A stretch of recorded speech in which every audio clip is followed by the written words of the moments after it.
দীপার মৃত্যুতে কান্নায় ভেঙে পড়ল সেন পরিবারের সবাই। বিস্তারিত জানতে দেখতে থাকুন বন্ধুরা। অনুরাগের ছোঁয়াতে আমরা সবাই দেখতে পারবো সূর্য ও লাবণ্যকে উদ্ধার করতে পুরনো গোডাউনে ঢুকে পড়ে দীপা।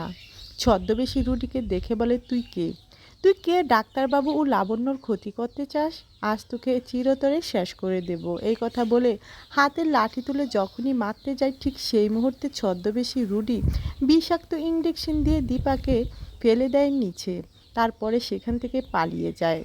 পরিবারের সবাই দীপাকে উদ্ধার করে সঙ্গে সঙ্গে হসপিটালে নিয়ে যায়। সেখানে যাওয়ার পর কান্নায় ভেঙে পড়ে সোনা ও রূপা মায়ের জন্য। পরিবারের সবাই তো দীপার জন্য দিশেহারা হয়ে পড়ে।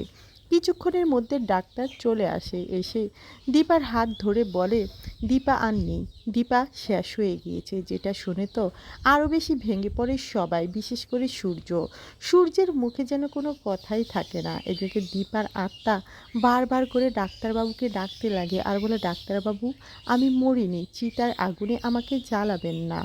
অন্যদিকে দেখা যায় রূপা নিজের মায়ের জন্য হাউমাউ করে কান্না করেই যাচ্ছে। কোনোভাবেই নিজের মনকে সান্ত্বনা দিতে পারছে না রূপা।